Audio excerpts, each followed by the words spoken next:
Duilio, Ines, vorrei continuare a parlare dei vostri figli, Sì, no? Qual sì. è il rapporto che avete con i vostri figli? Ma intanto si ricordi chi sono i nostri Sì, figli? certo che sì. I gemelli a Tamara e sì, Toma, sì. 29 Sì, sì. anni. Gemelli, Coetanei. gemelli. Vabbè, gemelli. Nati stesso periodo. Gemelli.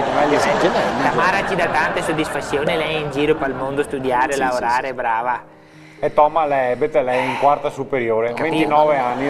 Ma non parli così di suo figlio, poverino. non Dottore, parli- lei in quarta superiore a 29 anni ha capito o non ha capito che è ebete? Ma non mi pare il caso di trattarlo così, di offenderlo in questo modo, se mi permette. Infatti ha ragione, non sta a parlare mai di che l'ebete è il nostro fiore. Comunque la nostra situazione familiare rispecchia esattamente quella dell'Italia, no? E sarebbe intelligente che manda via e poi Mona che casa da mantenere. Ecco, Sì, lui sì, fa due. sì.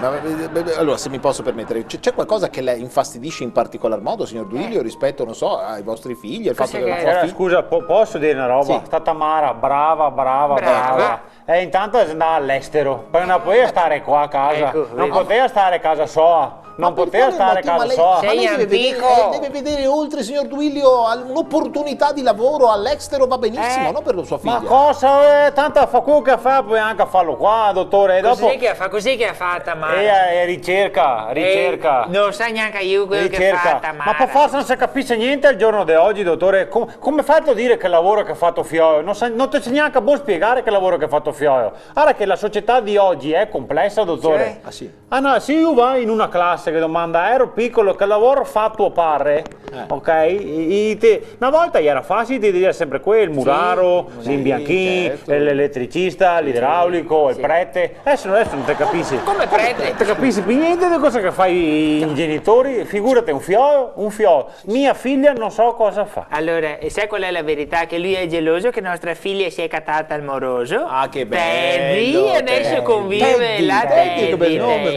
bel nome. Questa è la verità, per quello ce l'ha su. 1,90 m di uomo con un nome di un pelus. Ecco. Teddy, un orsetto a 100 kg. Demo dovevo che stava tirando costiopo a Luna Park. Dai, non era mia Renzo, non era mia Nanni. Ma per piacere, allora, signor Duilio, lei deve vedere anche il lato positivo della cosa, no? Magari È rimasto indietro, questo non si è evoluto. Avuto ma al perché mondo non mi pare andate- una Formula 1 ormai e mi sono sentato in divano a guardarlo. I dormesalgi, dottore. Perché non andate ad esempio a trovare Tamara all'estero? Perché non andiamo a Catalla all'estero? Ma perché devo andare a Catania a Tamara a Londra? Devo andare a Londra? Andiamo! Ma è una Andiamo. grandissima opportunità, potreste imparare ad esempio l'inglese. Io ad esempio, guarda, io vi invidio un po', no? La grande opportunità che avete di andare a trovare vostra figlia e imparare l'inglese. Io ad esempio non parlo inglese. Ecco, purtroppo, vedi, io non parlo. Dottore, questo è grave però. Lo so, un po' sì.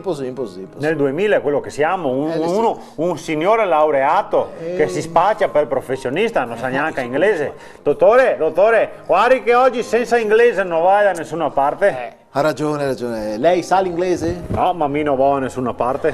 Figurati se vado a Londra e mi cantare mi fio. Teddy o cantare. Andiamo dove mi ospite io. Sono a casa in Marzapane, andiamo Teddy. You kill you. Ah? You kill you. Cosa vuol dire? Copate.